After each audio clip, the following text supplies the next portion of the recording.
Masera sei muri yeZimbabwe togashira muchirongwa chenyu chamasecret namaconfessions naTete Glory. I was actually thinking of changing our channel name kubva kuDark Secrets tiite seko tingoti ndiye Aunty Glory tingoisiya yakadaro mondiudza kuti munofungei nekuchinja zita. Asi tisati tapinda munyaya dzedu dzanhasi, hanzi Aunty makadini iyi ndiye vanhu vari serious. Hanzi Aunty makadini kana pane wamunoziva anoda basa, pane pari kudiwa munhu kuPolokwane, hanzi ndotanga ne2700 achimboona kuti anoshanda sei. Guys, 2.7 haisi shoma, handizoti full time reka kuti mapizi job handisi, but vari kupa 2.7. Yeah, asi kana kuri kuti uri kuPolokwane uchida basa, this is an opportunity. Phone number yachona munofona pakanzi 0616376890. Handiti mofonera muvaudza kuti tanzwa kuti pane kwamunoziva kuri kudiwa munhu webasa. Alright, regai tipinde munyaya yekutanga. Greetings Aunty, standinoitwa Mike, ndine makore 35. My story was like this. Ndakakura nevabereki vangu vose. Takanga tisiri vanhu vanoshayiwa. Vakanga vari vanhu vane mari. Asi ndikubva ndichikura, I never wanted to depend on my parents. Kana raive business, I wanted to have my own thing. As the only son of my parents, they promised to leave all their business in my name, but ini ndaingona kunge ndinenge ndaratidza weakness yangu as a man. What I know is a man should have his own hustle. Zvekupiwa mbiri ndazviitira zvinhu zvangu ndega ndaizvida, noti zviya zvekuti vanhu vanoti zvaizoenda nepi yakapiwa mabusiness navabereki. I didn't want that hango. So ndakatanga kushanda doing basa remastand. So my dad kind of helped me, though I didn't like it hango, but it was my own thing. I'll buy and sell my stands. Zvinhu zvaisafamba bo. Apa I wanted to get married. So ndakashanda for about a year and a half. Ndikawana mari yekuroora, ndikabva ndawana mudzimai wangu. Tikabva taita vana vedu for 2 boys and 2 girls. Zvinhu zvakanga zvisingafambi nenzira yandaida. I hated to go to my parents and ask for money.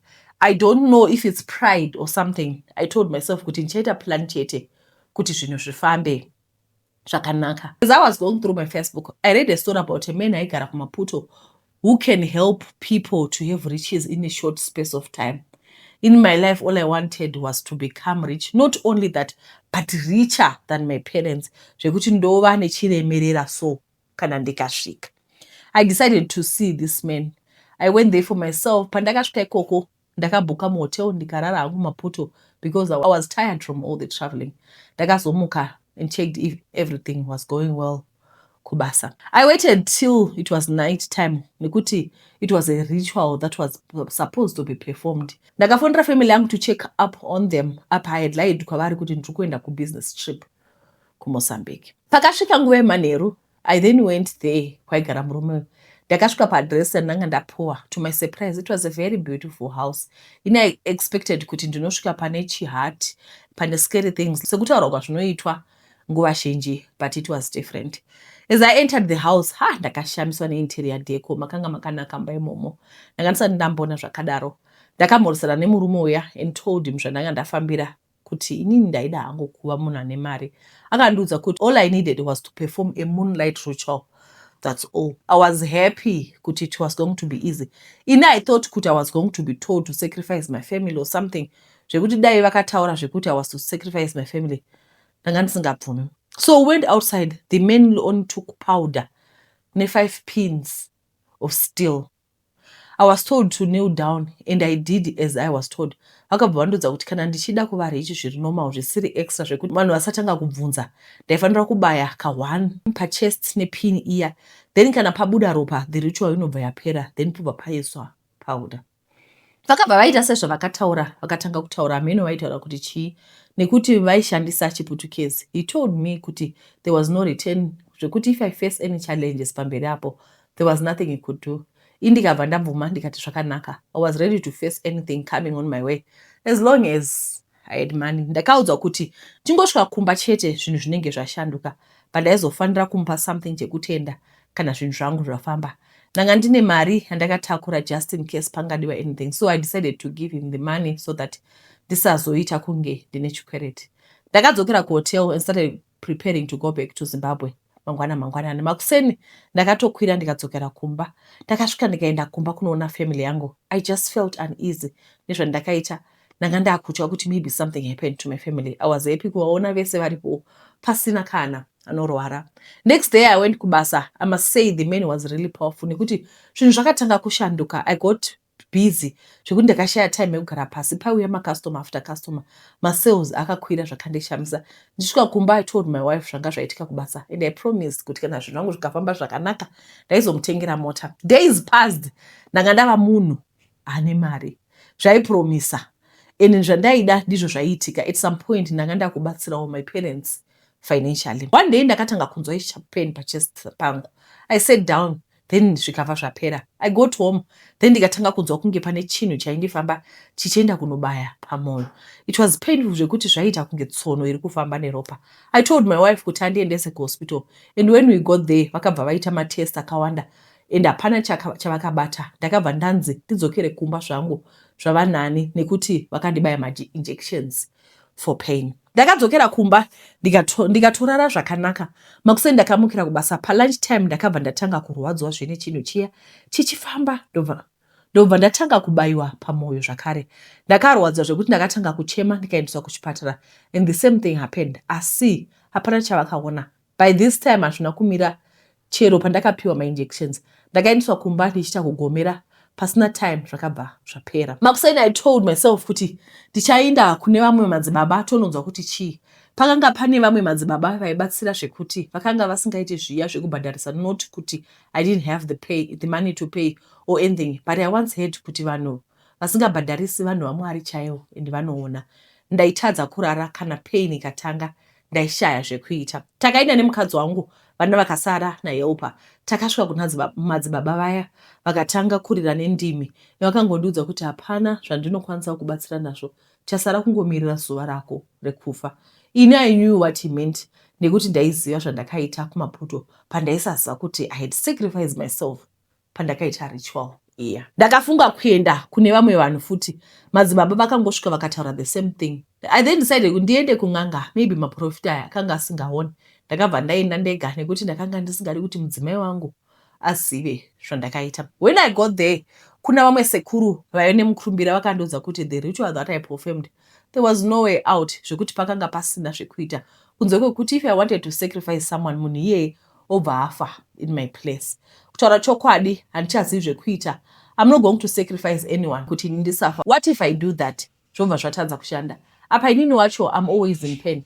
I don't know what to do to ease the pain. Nekuti ndakaudzwa kuti hapana kana mushonga uchakwanisa kundibetsera kuti ndidzokere kumapute. I know kuti I'm not going to get any help. Nekuti I was told kuti once the ritual was done, there was no return. I don't know what to do tete, and I'm scared kuti any day ndogona kumuka ndakafa. Pain yacho is unbearable. I can't sleep sometimes. I struggle to breathe. I know I bought this to myself. I really wish I could get help.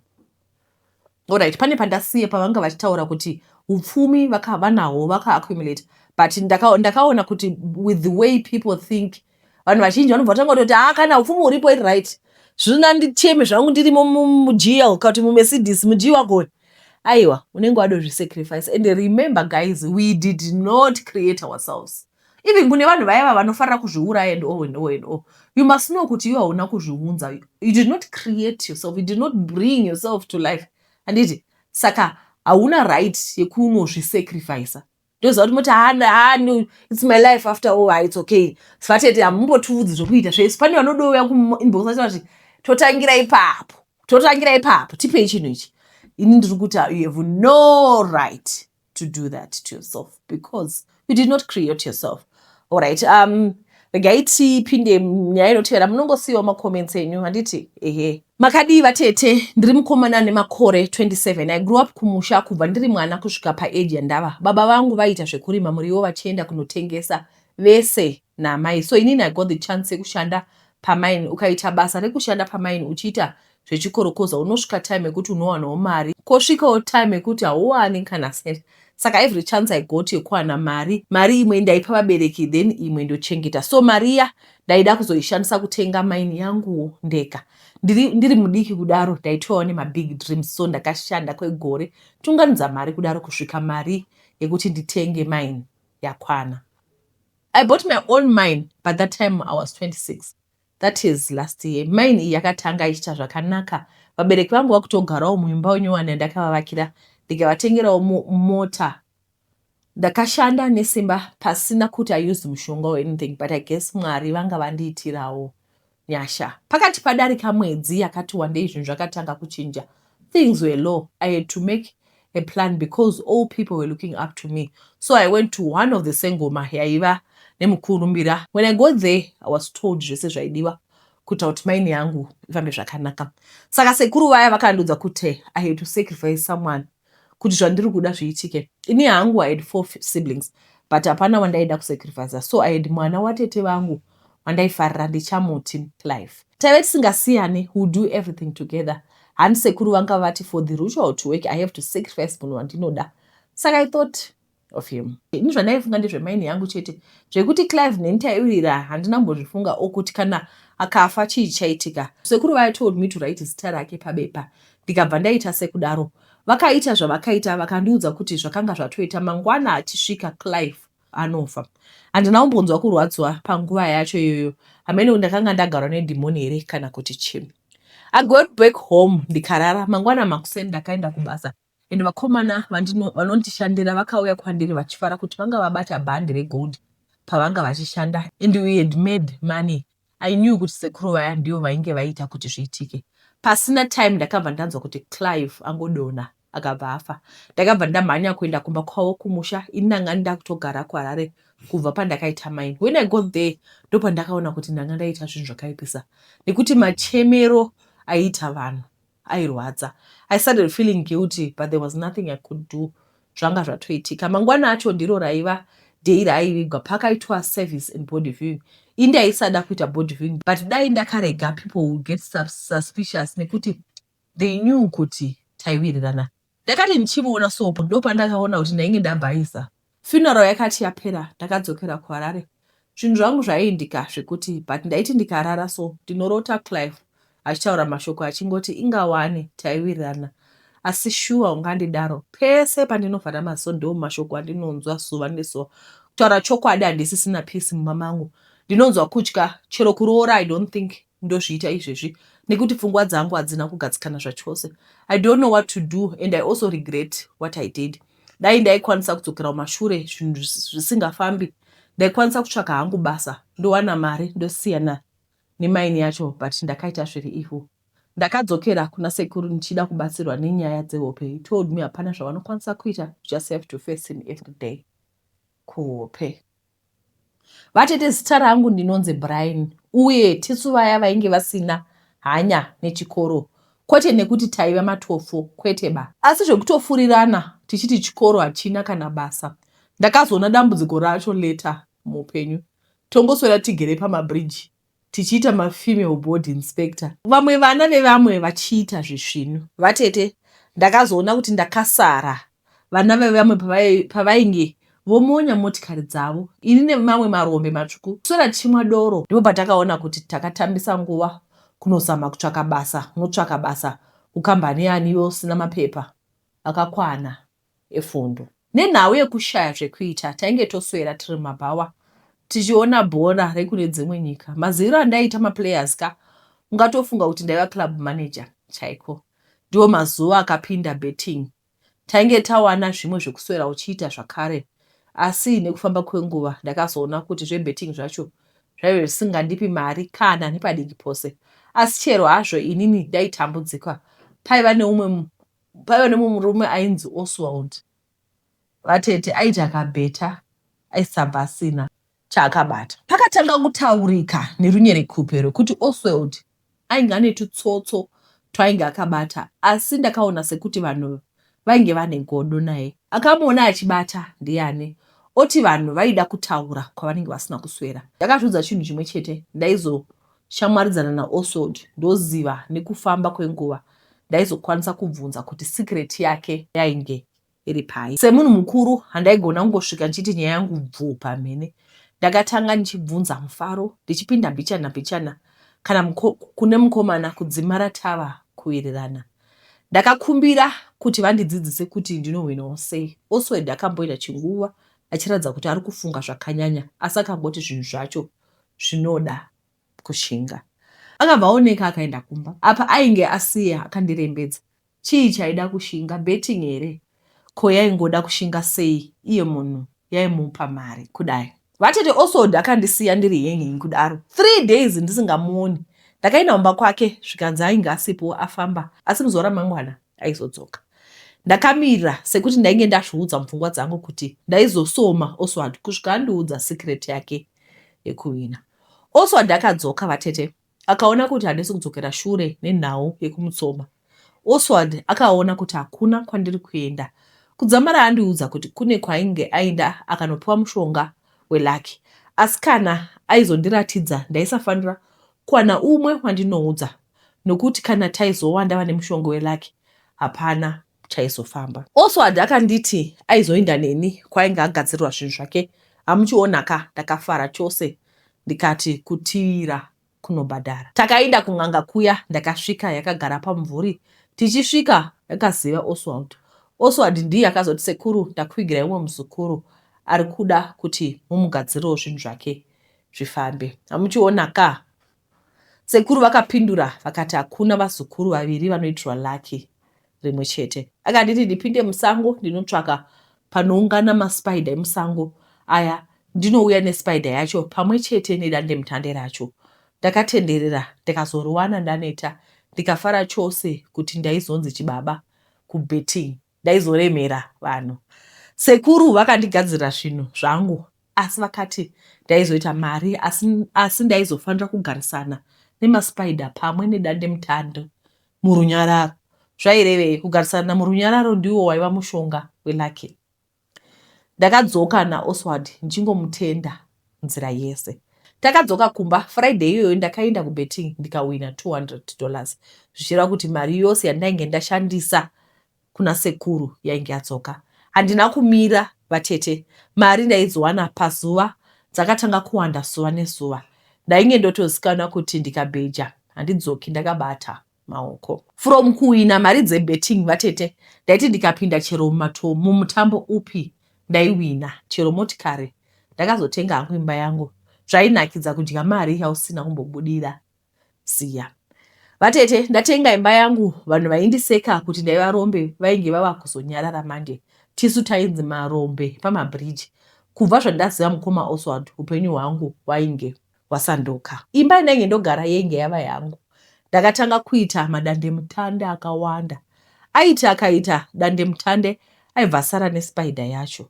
Vatete, ndakadzidza kugara nadzo murunyararo. Ndainge ndisingadzitsvakiri chikafu, asi kuwanda kwadzo ndiko kuwanda kwaita mari zvekuti betting ndainge ndoita pano neapo, ndainge ndoita mabig boys deals. Munoziva ukaita mari unowana top soup. Ndakazowana chino chibhora chemwana chigagairwa. Vatete, ndakaenda naye kumba kwangu ndikamusira mari kuti kana azomuka oita shopping yezviri kutsi kwemwoyo wake. Ini ndakaenda kwandaienda. Chibhora ichi chakandisaida kuti chaida kundimpresa kwakutsvaira mumba, chikabvisa madandemutande mumba. Kwanzi mumba mainge musingaiti aikaka, naye vasikana ndozvamainge marongawo nani. Iye akafunga kuti ari kuita chinhu chakanaka, asi ni zvinhu zvangu ainge andikanganisira big time. Sekuru vainge vati ndigarisane murunyararo nemaspider nemadandemutande. Manje runyararo rwacho rwainge rusisipo munhu, rwainge rusisipo munhu ainge abvisa madandemutande. Ndipo pakatangira. Spider dziya dzisati dzavhiringiwa dzaigara dzakarembera padandemutande tisinganetsani, asi padzakavhiringidzwa dzava kuuya dzichidya munyama yangu kutorumwa chaiko.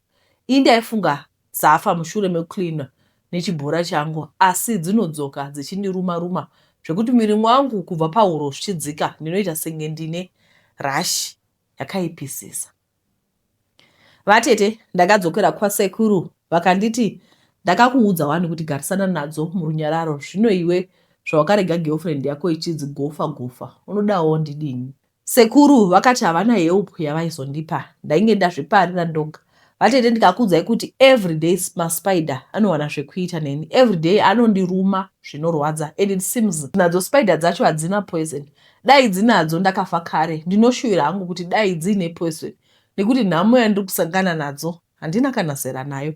Apa Oswald ndakamuudza zvandakusangana nazvo, ari kuti ini handifaniri kumublema pazvinhu zvandakazvitsvakira ndega. Vatete, dai ndakaziva haitungamiriri, chero ndikatiza mumba dzinonditevera umwe musi ndakati ndonorara kubhawa dzichakaura. Unotoona kuti kurumwa uri pakawanda kana kuti uri mumba zviri nane, spider dzoda kundifikisa. Dzakatuma 1 wadzo. Ndakarumwa matank angu ose ari 2 zvekuti ndakakwakuka timhanya kumota. Hungava upenyu here uhu? Makadii tete? Ndiri mukadzi ane makore 45, mumamedu tiri 4. Ini ndini musikana wega ende ndiri mwana wechi3 ndichizoteverwa nehanzvadzi yangu. Takanga tichigara as an extended family zvekuti bamunini nanabamukuru nemhuri dzavo takawanda tiri panzvimbo imwe chete. Mamwe mazuva vanhu vainetsana, nyaya yekugara as a family inonetsa. Vanhu vazhinji vaisada amai vangu. Vamwe ndivo vaiti vanoroya, vanobata mushonga and all the bad things dzaitaurwa pamusoro pamai vangu. Zvese zvaiitika izvi zvaindirwadza zvisingaiti nekuti ini amai vangu ndaivada nekuti vakatichengeta kubva tiri vana.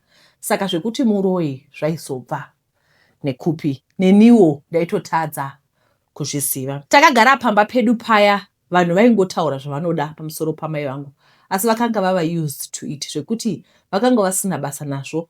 But zvakasvika to a point yekuti vana vakanga vakurambidziwa kutizotamba kumba kwedu zvichinzi vanozoroyiwa. I could see that it was hard for her to live there. Saka vakabva vatanga kutsvaka umwe musha wekuti vanogara.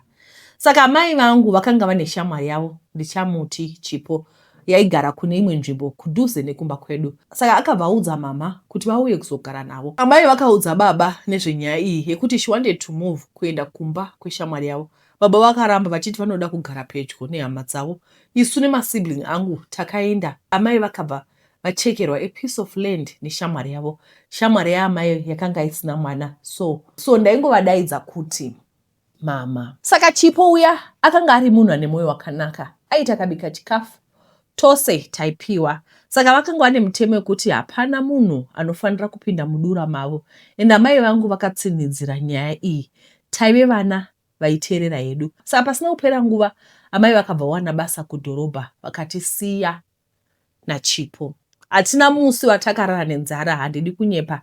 Aitibata sevana vake. Rimwe zuva akabva abuda achida kunotenga somethings kumashops. Saka pakanga paine mufambo.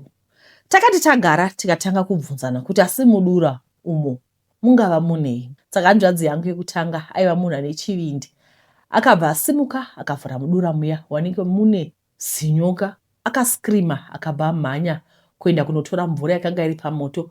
Akabva adira zinyoka riya rikabva rafa pakarepo. Hanzvadzi yangu akabva atanga kuita zviri weird. Akatanga kuti ndiri kutsva. Akatanga kubuda mablisters kuita semunhu ari kutsva zvechokwadi. We started panicking. Tikabva tafonera shamwari yamama. Akauya achimhana. Pakasvika akatanga kupopera achiti koma ita sei mwana wangu. She was referring to the snake that was killed. Akabva ati manje from now onwards you are cursed.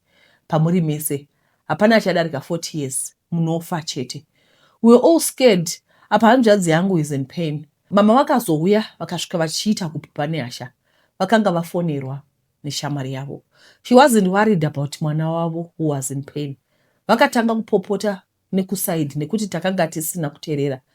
Pakanyura zuva hanzvadzi yangu akabva ashaya. Ndakachema tete, zvakandirwadza zvekuti amai vangu wasn't touched at all. Only to discover kuti amai vangu vaitoita zvekuroya and nyoka yafa iya yakanga iri yavo vari vaviri neshamwari yavo.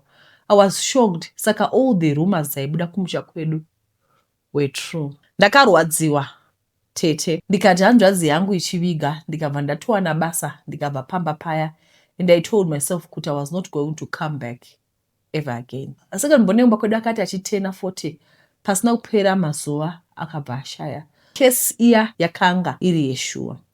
By that time ndakanga ndaroorwa ndatova nevana vangu. I got a call vachiti ndiuye kuzoviga hanzvadzi yangu, ndikaramba. I wanted nothing to do with my mother.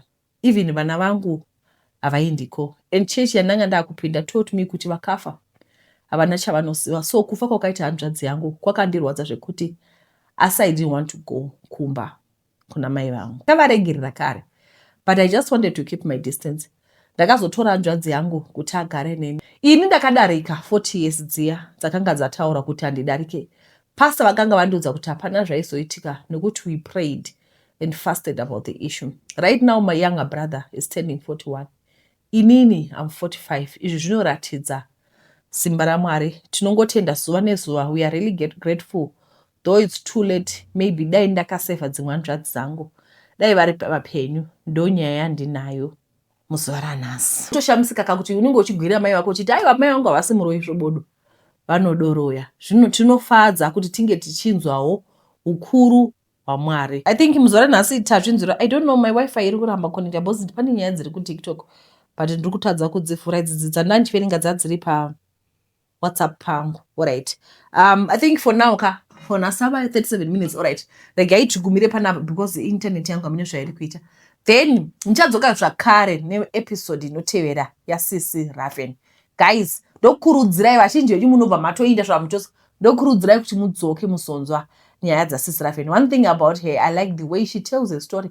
And remember, this is a series. Saka tukukontinya. Kubva patakagumira vauya kuJubek paya vabatwa nemaguma. Zvakaomazvo. Before we go, nyaya yandapedza kuverenga mawa here kuti kwai mukoma vati iwo taigara pabridge tichiita zvedu female board inspector. Ndozviwisisa izvi. Kune vakomana vakawanda vanenge vakagara pabridge.